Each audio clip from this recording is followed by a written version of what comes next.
할렐루야. 우리 옆에 분들과 서로 문안하겠습니다. 뭐라고 인사할까요? 제가 이렇게 문안 인사를 할 때 가장 많이 하는 문안 인사가 뭔지 아십니까? 서로 사랑하고 축복합니다. 이렇게 문안하라고 하잖아요. 근데 가장 반응이 좋은 문안 인사는 뭔지 아십니까? 오늘 참 잘생기셨어요. 오늘 참 이쁘세요. 화장이 잘 받으셨어요. 요때 가장 반응이 좋더라고요. 제일 좋아하고 옆에 분들 딱 보시고 야 오늘 화장이 정말 제대로 받았다. 잘생기셨다.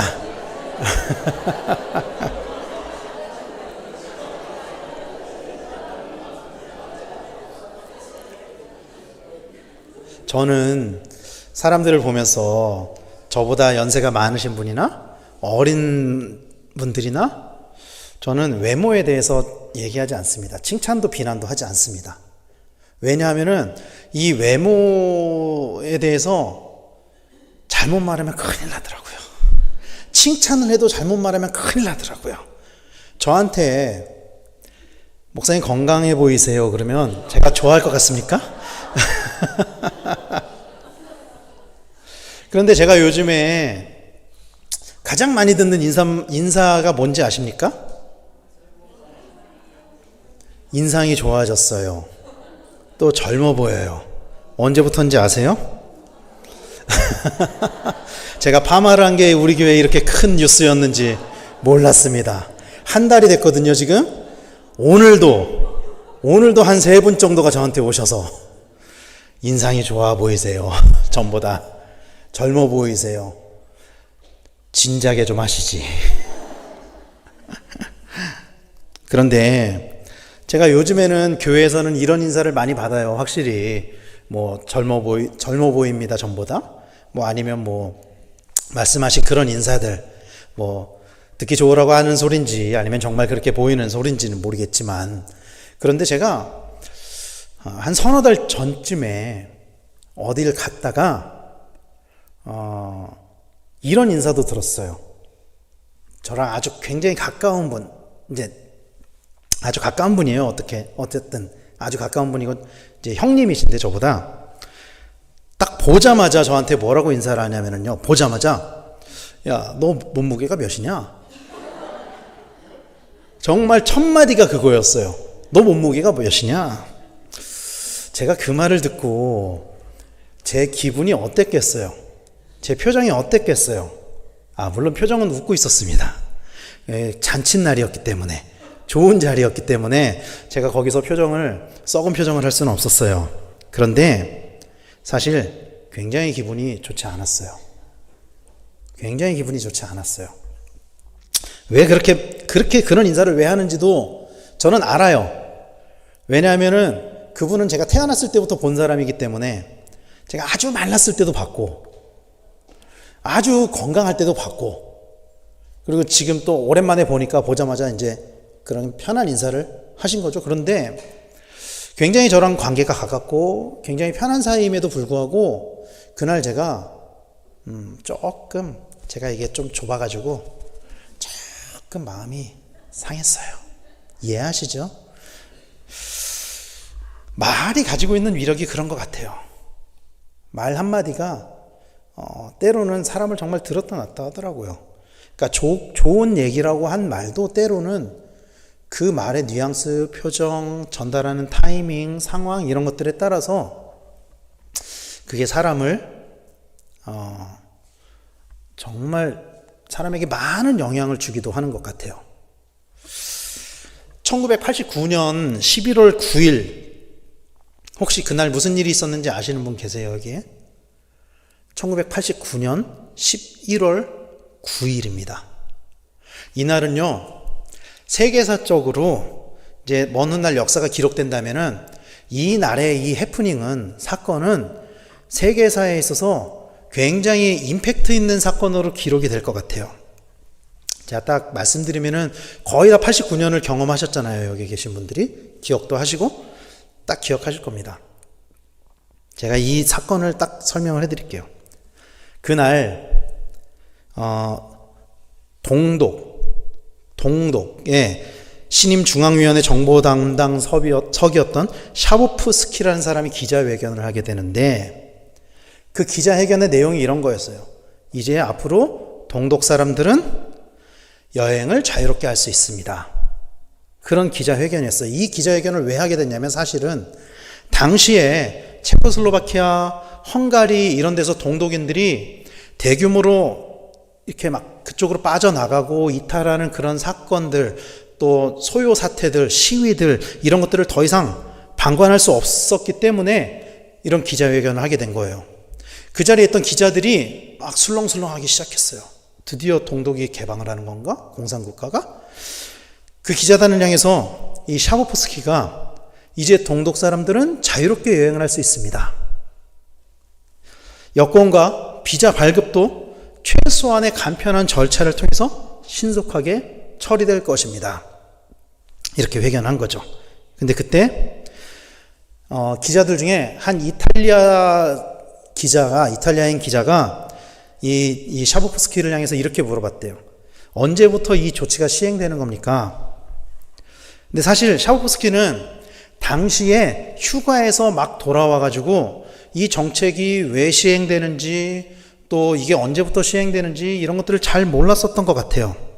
사실 동독 정부가 이 기자회견을 한 이유는 동독 그 국민들에 대한 회유책으로 달래기 위해서 그냥 페이크처럼 속임수처럼 이렇게 했던 거거든요.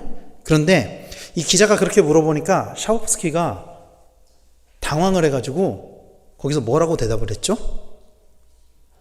지금 당장부터입니다. 이 순간부터입니다. 그리고 우리가 잘 알고 있는 것처럼 사실 거기 있는 대부분의 기자들은 지금 당장부터는 아닐 거야 라고 생각했지만 이 이탈리아 기자가 있었던 그 언론사에서 베를린 장벽 붕괴라는 대형 오보를 내요. 이 기자회견을 통해서. 그리고 그 소식을 들은 동독인들이 바로 베를린 장벽으로 돌진을 합니다. 그리고 서독으로의 통행을 요구하고 결국 베를린 장벽이 무너지게 되었죠. 기억나시죠? 이 일. 그리고 우리가 알고 있는 것처럼 그 기자회견이 지난 1년 뒤에 1990년 10월에 결국 독일이 통일이 되게 됩니다. 이 독일이 통일되게 된 그 과정에서 정말 예상치 않았던 이 해프닝, 잘 알지 못하는 상태에서 그냥 지금부터라고, 지금 당장이라고 얘기한 그 해프닝 때문에 그게 점점 일이 커져가지고 결국에는 동독과 서독이 통일되는 사태까지 가버렸단 말이죠. 사실 사람이 할 수 있는 것들이 참 많지만 그 중에 사실 우리가 가장 쉽게 할 수 있는 것 중에 하나가 말이에요. 말하는 거 너무 쉽죠, 사실. 그런데 반대로 가장 어려운 것도 사실은 말하는 것입니다. 저는 말하는 게 너무 어려워요. 저는 정말로 말하는 게 어렵습니다. 설교를 할 때도 말하는 게 저는 너무나 어려워서 가급적이면 설교문을 꼭 이렇게 만들어서 오고 때로는 설교문에 토시 하나 틀리지 않게 이렇게 읽을 때도 많아요. 왜 그러냐면은 말하는 게 좀 어려우니까. 목회를 하다 보면은 때로는 참 목회자들이 말을 많이 하게 되잖아요. 그런데 어려운 말을 해야 될 때가 참 많아요. 목회를 하면서 정말 어려운 말 중에 하나가 뭔지 아세요? 매년 11월쯤이 되면은 성도님들이 제 전화를 거부합니다. 아시는군요, 여기 웃으시는 분들은. 왜 거부하는지 아십니까? 권사님, 구역장 좀 해주세요. 어디 부장 좀 해주세요. 이 전화를 안 받고 싶어서. 그래서 정말 저는 이 권면을 하고 부탁을 하는 게 저는 솔직히 정말 너무나도 어려워요. 왜냐하면 너무 많이 거절을 당하니까. 그래서 그런 부탁을 하는 게 정말 어렵거든요. 근데 그보다 더 어려운 말도 있어요. 뭔지 아세요? 그보다 훨씬 더 난이도가 높은 말. 열심히 봉사를 하고 있는 성도님에게 이제 그만하시지요. 그만큼 하셨으면 됐습니다. 이거는 정말 못하겠더라고요. 예. 우리는 좀 나쁜 말로 얘기하면은 그런 말 있잖아요. 뚫린 입이라고 함부로 말하냐. 그야말로 정말 어떤 때는 뚫린 입이라고 우리가 쉽게 말할 때가 있어요. 함부로 말할 때가 있어요. 그런데 때로는 우리가 가볍게 말했던 그 한마디, 우리가 깊게 생각하지 않고 말했던 그 한마디, 아니면 어떤 때는 깊게 생각하고 했는데도 그것이 예상하지 못했던 다른 파장을 일으킬 때가 있습니다. 이게 말이 가지고 있는 위력이에요. 그래서 성경은 우리 입술을 다스리는 것이 결코 쉽지 않다. 입술을 다스리는 자가 지혜로운 자이다. 이렇게 이야기를 합니다. 잠언 10장 19절 말씀에 보면은 이렇게 이야기를 하죠. 말이 많으면 허물을 면하기 어려우나 그 입술을 제어하는 자는 지혜가 있느니라. 제가 얼마 전에 어떤 명언? 그런 말을 들었어요. 이런 얘기를 하더라고요, 누군가. 말이 많으면은 사람의 귀를 얻고, 그러니까 말을 많이 하면 사람의 귀를 얻고, 말을 많이 들으면은 사람의 마음을 얻는다. 그러더라고요. 저는 이 말이 참 많이 공감이 됐었습니다. 자, 오늘 본문으로 돌아가서요. 오늘 우리가 읽은 말씀은 사실 주일학교 때부터 익히 들었던 말씀입니다. 이 말씀이 어떤 내용인지 모르는 분은 여기에 아무도 안 계실 거예요. 이 말씀을 모르고 집사가 된다는 거는 거의 말이 안 됩니다. 이게 어떤 이야기인지 모르고. 이스라엘 백성들이 출애굽 이후에 가나안에 정착을 했을 때 사실 그들에게는 왕이 없었죠. 우리가 알고 있는 것처럼.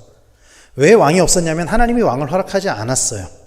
하나님이 왕을 허락하지 않았고 대신 그들이 위기에 닥쳤을 때, 그들이 필요할 때 하나님이 이스라엘의 지도자를 세우셨어요. 그게 누구였죠? 사사들입니다. 사사들입니다. 사사기에는 12명의 사사가 나오는데 이거 12명 중에 6명을 대사사라 그러고 6명을 소사사라 그러는데 이 구분은 사사기의 분량이 많이 나오냐 적게 나오냐 그 차이일 뿐이에요. 오늘 본문은 이스라엘의 사사 중에 한 명, 그 중에서도 대사사 중에 한 명인 삼손에 관한 이야기예요. 우리가 아는 것처럼 삼손은 태어나서 나실인으로 서원을 하고 그래서 머리를 깎은 적이 없었죠. 저는 나실인이 아니길 참 다행입니다. 이렇게 파마도 할 수 있고. 그런데 삼손은 자기의 이 주권이 없었어요. 머리에 대해서. 왜냐하면 나실인은 머리를 안 깎으니까. 그러니까 자기가 어떻게 하고 싶어도 머리를 안 깎는 거예요. 당연히 서원을 했으니까. 그리고 그 머리털은 삼손의 힘의 원천이었죠. 그런데 당시에 이스라엘을 가장 괴롭히던 민족이 어디였냐면은 블레셋이에요. 아시다시피 이스라엘과 블레셋은요 아주 오래전부터 역사적으로 대립관계에 있었어요. 그리고 오늘날에도 그렇죠. 이 블레셋의 후예가 팔레스타인이잖아요. 팔레스타인. 그래서 이스라엘과 블레셋은 아주 오래전부터 대립관계에 있었고 이 삼손의 시대, 특히 이스라엘이 가나안에 정착한 사사 시대부터는 계속 부딪혔어요. 근데 블레셋이 삼손이라는 강력한 이스라엘의 지도자가 나와서 좀 골치가 아팠던 것 같아요. 근데 보니까 삼손이 힘이 너무 센데 그걸 좀 막고 싶었던 것 같아요. 근데 삼손의 힘이 어디서 나오는지를 알지 못하니까 블레셋이 고민을 하다가 그래 미인계를 한번 써보자. 미인계를 써서 그 힘이 어디서 나오는지 좀 알아보자. 오늘 본문은 이렇게 시작을 하죠. 15절 말씀에 드릴라가 삼손에게 이르되 당신의 마음이 내게 있지 아니하면서 당신이 어찌 나를 사랑한다 하느냐.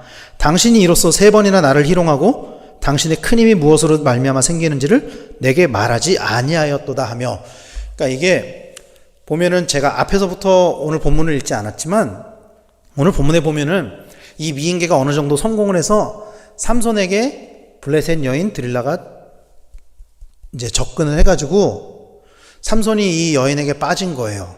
그래서 이 여인이 삼손의 힘을 얻기 위해서 그 힘의 원천을 알아내기 위해서 3번이나 계속 물어봐요. 당신의 그 힘이 어디에서 나오냐고. 근데 삼손이 그때 뭐라고 대답을 하냐면요. 첫 번째 유혹에 대해서 오늘 인용구 띄우진 않았지만 7절 말씀에 보면은 마르지 아니한 새 활줄 7으로 나를 결박하면 된다. 그래서 해봤는데 안 되는 거죠. 거짓말이니까. 그리고 두 번째는 11절에 쓰지 않은 새 밧줄로 나를 결박하면 된다. 안 되죠. 세 번째는 13절에 자신의 머리털 7가닥을 배틀의 날실에 섞어서 짜면 된다. 다 안 된 거예요. 그래서 이 드릴라가 삼손에게 막 투정을 부리면서 나를 언제까지 희롱할 거냐, 3번이나 나를 속이지 않았냐. 삼손은 사실 자기가 할 수 있는 한도 내로 최대한 유혹에 넘어가지 않으려고 노력했었던 것 같아요. 자신의 신분이 있으니까, 자신이 서원한 게 있으니까 그랬는데, 드릴라가 계속 재촉할 때 삼손이 결국 이렇게 이야기를 하죠. 17절에 삼손이 진심을 드러내어 그에게 이르되 내 머리 위에는 삭도를 대지 아니하였나니 이는 내가 모태에서부터 하나님의 나시린이 되었음이라. 만일 내 머리가 밀리면 내 힘이 내게서 나가고 떠나고 나는 약해져서 다른 사람과 같으리라 하니라. 그리고 삼손이 인생을 통해서 수많은 말들을 했겠지만 이때 한 이 한 문장의 말은 삼손의 인생에 가장 후회가 되는 말 한마디가 되었죠. 이 한 문장으로 인해서 삼손의 인생이 바뀌었습니다. 삼손의 인생만 바뀐 게 아니에요. 이스라엘의 상황이 바뀌었어요. 삼손은 머리가 깎이게 됐고요. 힘을 잃게 됐습니다. 우리가 알고 있는 것처럼. 눈이 뽑혔고 끌려가서 맷돌을 돌리는 신세가 되었죠. 이스라엘은 졸지에 사사를 잃었습니다. 그리고 블레셋의 위협 아래에 놓이게 되었죠. 이 모든 것이 어디에서 시작됐느냐? 삼손의 말 한마디에서 시작이 됐다라는 것이죠. 성경에 보면은요, 이런 이야기들이 참 많아요. 말 한마디를 잘못해서 공경에 처하는 일들. 예를 들면 이런 거예요. 마태복음 17장에 보면은 그 성전세를 내는 장면이 나오거든요. 이게 어떤 이야기냐면 이런 거예요. 당시에 이스라엘의 모든 성인 남성들은 성전을 드나들면서 세금을 내야 되는데 예수님과 그 제자들은 성전세를 내지 않았던 것 같아요. 그래서 성전을 지키는 사람이 베드로를 향해서 야, 너와 왜 네 선생님은 니네들은 왜 성전세를 내지 않냐? 그렇게 이야기를 한 거죠. 그때 베드로가 뭐라고 대답했는지 기억하십니까? 베드로가 뭐라고 대답했냐면요, 이 성전은 하나님의 집이고 우리 예수님은 하나님의 아들이기 때문에 성전세를 낼 이유가 없다 라고 대답했으면 100점. 그런데 베드로 그렇게 대답하지 않아요. 베드로가 뭐라고 대답했냐면요, 내신다, 낼 거야, 걱정하지 마, 걱정 마, 낼 거니까. 그리고 예수님한테 물어보지도 않고 내신다 그러고 딱 들어간 거예요. 딱 들어가서 베드로가 이렇게 생각했겠죠. 선생님, 성전세를 좀 내라고 하는데 우리 공금으로 좀 낼까요? 그런데 웬걸 들어가자마자 예수님이 베드로에게 이렇게 말씀하세요. 그냥 베드로가 입을 떼기도 전에 예수님이 먼저 이렇게 말씀하세요. 마태복음 17장 25절 26절에 이렇게 이야기를 해요. 이르되 내신다 하고 집에 들어가니, 이게 베드로가 내신다 하고 들어간 거예요. 예수께서 먼저 이르시되, 베드로 보자마자 예수님이 먼저 말씀하신 거예요. 시몬아, 네 생각은 어떠냐? 세상 임금들이 누구에게 관세와 국세를 받느냐? 자기 아들에게냐 타인에게냐? 세상 임금들이 자기 아들에게 세금을 받냐 아니면 타인들에게 세금을 받냐? 베드로가 이르되 타인에게니이다. 지극히 상식적인 대답이죠. 그때 예수님이 이렇게 말씀하세요. 예수께서 이르시되 그렇다면 아들은 세를 면하리라. 내신다는 뜻입니까? 안 내신다는 뜻입니까? 안 내신다는 거죠. 내가 하나님의 아들인데, 성전은 하나님의 집인데 내가 그걸 왜 내? 베드로가 얼마나 곤란해졌을까요? 정말 호언장담하고 내신다 하고 딱 들어왔는데 그런 곤란한 상황에 빠진 거죠. 그냥 덮어놓고 그냥 얘기를 해서. 가끔 저도 그런 곤란한 상황에 빠질 때가 있어요. 덮어놓고 얘기를 해서. 성도님들이 저희 교회는 저한테 민원을 참 많이 하시거든요. 성도님들이 뭔가 이렇게 요청사항이 있거나 좀 바뀌었으면 하시는 것들, 이런 것들을 저한테 많이 말씀을 하세요. 그러면 제가 가끔 가다가 그 자리에서 네, 알겠습니다 그러고 담임 목사님한테 딱 올라가면 그거 그렇게 하면 안 되는데? 그러면 제가 어떻겠어요? 딱 베드로랑 똑같은 거죠. 근데 우리가 다 이런 경험들이 있단 말이에요. 우리가 다. 그래서 성경은 입술에 대해서, 말에 대해서 권면을 참 많이 해요. 말은 여러분 사람을 죽일 수도 있고 살릴 수도 있습니다. 이 말이 가지고 있는 위력이에요. 말로 말을 가지고 사람에게 육신적으로 폭력을 저지를 수는 없죠. 그런데 말은요, 사람에게 육신적인 폭력보다 더한 폭력을 저지르기도 해요. 말로 사람을 죽이기도 한다니까요. 근데 반대로 말로 사람을 살리기도 합니다. 죽어가는 사람들에게 말 한마디 때문에 그 죽으려던 사람들이 사는 일들도 참 많이 있거든요. 그래서 사실은 가장 어려운 것 중에 하나가 말을 잘하는 거예요. 말을 잘하는 거예요. 그러면 어떤 말을 우리가 해야 되느냐? 어떤 말이 잘하는 말이냐? 결론적으로 이야기하면은 여러분, 사람을 살리는 말이 가장 좋은 말인 줄로 믿으시길 바랍니다. 사람을 살리는 말을 해야 돼요, 우리는. 사람을 살리는 말. 사람을 살리는 말은 그러면 어떤 말이냐? 남을 세우는 말이에요. 나를 낮추고 남을 세우는 말입니다. 잘하셨습니다. 다 당신 덕입니다. 잘못되면 다 내 탓이에요. 내가 잘못해서 그래요. 칭찬하고 격려하고 섬겨주고 높여주고, 이게 사람을 살리는 말입니다. 여러분, 창세기에 보면은 아담과 하와가 죄를 짓고 숨는 장면이 나오죠. 기억하십니까? 숨었을 때 하나님께서 너 왜 숨었니? 그때 아담이 뭐라고 답을 했죠? 쟤 때문에요. 저 여자 때문에요. 창세기 3장 12절에 이렇게 이야기하죠. 아담이 이르되 하나님이 주셔서 나와 함께 있게 하신 여자, 그가 그 나무 열매를 내게 주므로 내가 먹었나이다. 쟤 때문에요. 저 여자 때문에요. 아담이 사람을 죽이는 말을 했어요. 살리는 말을 한 게 아니에요. 아담은요, 자신의 잘못을 남에게 돌리기에 급급했습니다. 그리고 여러분, 우리가 기억하는 것처럼 자신의 잘못을 인정하지 않은 그 대가는 어마어마했죠.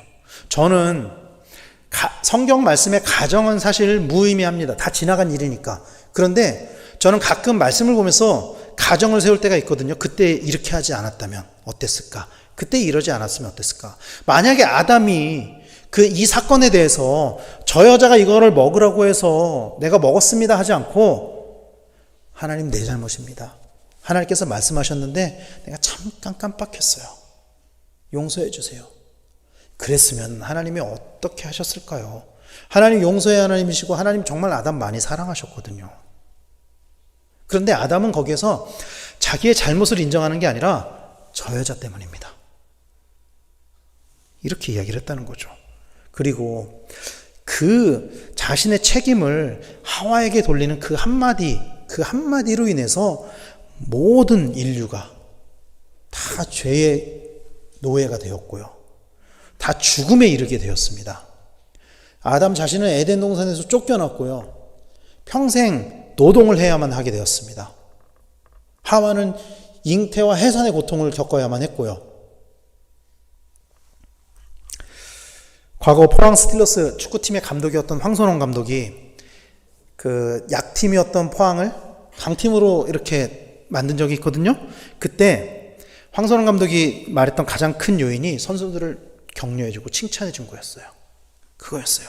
좋은 말을 통해서 사람들에게 좋은 동기부여를 하고 자신감을 가지게 한 거였어요. 사랑하는 성도 여러분, 좋은 말은 사람을 세우고 살립니다. 좋은 말은요, 사람을 세우고 살려요. 여러분들이 저에게 젊어 보인다고 해서 제가 요즘에 얼마나 교회할 때 기분이 좋은지 아십니까? 서로에게도 그런 칭찬이 좀 많았으면 좋겠어요. 오늘 표정이 너무 좋아 보이세요. 오늘 옷이 너무나도 잘 어울리시는데요? 어떤 칭찬이 있을까요? 그런 칭찬들이, 또 격려들이 힘내세요. 축복합니다. 사랑합니다.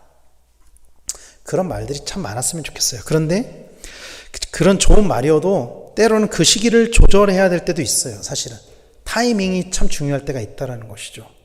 어떤 말을 언제 하느냐에 따라서 좋은 말도 좋게 들릴 때가 있고 좋지 않게 들릴 때가 있다는 거예요. 이 타이밍에 대해서 나타내는 가장 대표적인 사례 중에 하나가 이거예요. 사도행전 16장에 나오는 이야기입니다. 사도행전 16장에 보면은 바울과 실라가 감옥에 갇히는 장면이 나오죠. 바울과 실라는 억울하게 누명을 쓰고 감옥에 갇혔어요. 귀신 들린 여종의 귀신을 내쫓아줬는데 그것 때문에 고소를 당했어요. 이제 더 이상 돈을 벌 수 없게 됐다 해서. 사실 바울은 로마의 시민권자였죠. 실라도 그랬을 것 같아요. 그런데 그것을 말하지 않았어요. 그래서 빌립보 관리들이 바울과 실라를 옷을 찢고 매를 때려서 감옥에 가두었습니다.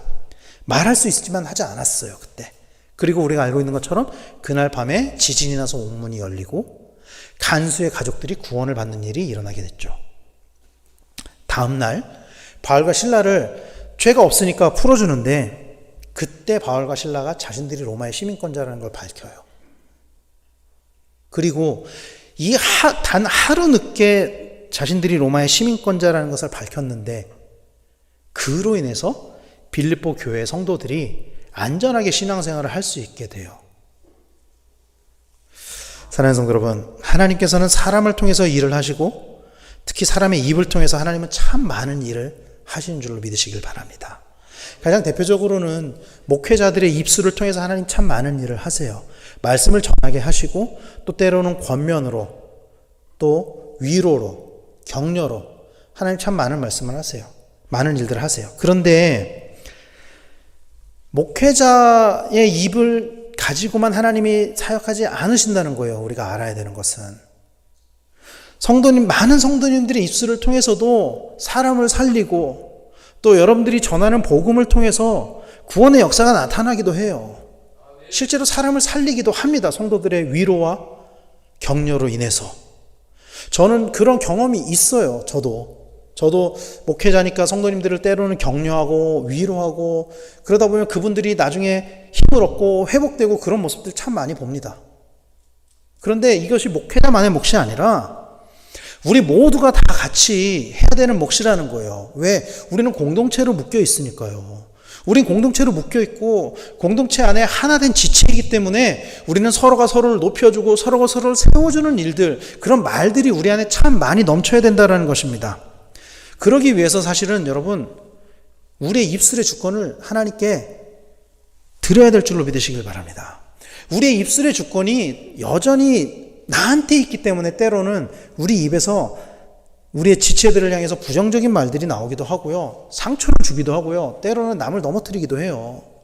그런데 여러분, 제가 부탁드리고 싶은 것은 제가 오늘 이 말씀을 전하면서 제가 가장 걱정하는 것 중에 하나가 뭔지 아십니까? 이 말씀을 들으면서 이렇게 생각하는 걸 걱정하는 거예요. 그래. 그때 저 장로님이 나한테 그렇게 상처를 줬었지. 그때 저 권사님의 한마디가 나를 쓰러지게 했었어. 이게 아니고요. 우리가 했었던 말들을 다시 한번 돌아보자고요. 우리가 때로는 상처를 주기도 하고 때로는 넘어뜨리기도 한 적이 있지는 않은지, 아니면은 정말로 하나님이 기뻐하시는 말들을 통해서 우리를 통해서 회복되는 지체들이 있었는지. 사랑하는 성도 여러분, 우리 입술에서 부정적인 말들을 털어내시기를 간절히 소망합니다. 예수님께서 병자들을 고치실 때 뭐라고 말씀하셨는지 기억나세요? 소자야, 내 죄사함을 받았느니라. 참 이상하죠? 예수님이 병자들을 고치실 때 병자들의 뭘 고쳤냐면 육신의 연약함을 고쳤어요.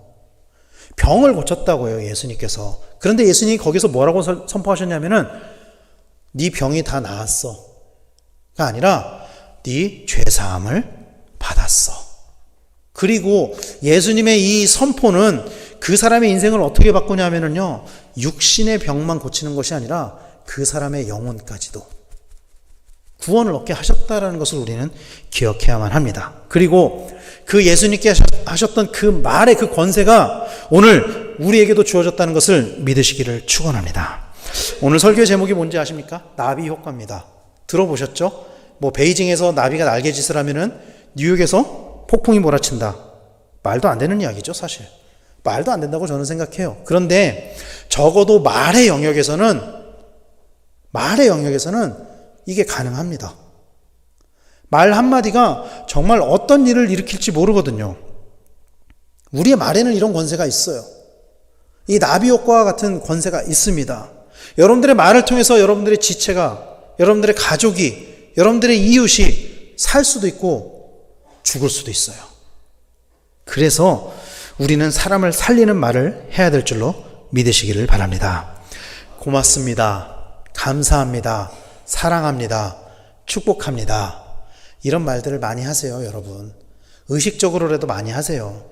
저랑 이렇게 그 교회에서 사역들로 인해서 카톡으로 많이 이렇게 주고받으시는 분들이 느끼시는지 모르겠지만, 저는 그래서 정말 의식적으로 거의 모든 카톡의 마지막에 감사합니다를 넣으려고 해요. 감사합니다. 뭘 해도 그냥 감사합니다. 감사합니다. 항상 그렇게 끝내려고 해요. 감사합니다. 감사합니다. 왜냐하면 그 한마디로 인해서 그 사람의 기분이 좋아진다면은, 오늘 하루가 좋아진다면은, 인생이 나아진다면은, 영혼이 살아난다면, 그것을 하나님이 기뻐하시기 때문입니다. 사랑하는 성도 여러분, 우리의 말을 통해 많은 사람들이 살아나고 회복되는 일이 있기를 소망합니다. 특히 우리가 전하는 복음으로 인해서 많은 영혼들이 구원을 얻게 되기를 소원합니다. 또 우리가 하는 격려를 통해서 많은 사람들의 삶이 나아지는 일이 있기를 소원합니다. 무엇보다도 우리 공동체 안에서 서로를 세워주고 서로를 격려해주는 말을 함으로써 우리 공동체가 정말로 예수님께서 보시기에 기뻐하는 공동체, 하나 되는 공동체, 서로 사랑하고 섬기는 공동체, 그런 공동체가 될 수 있게 되기를 예수 그리스도 이름으로 간절히 축원합니다. 기도하겠습니다.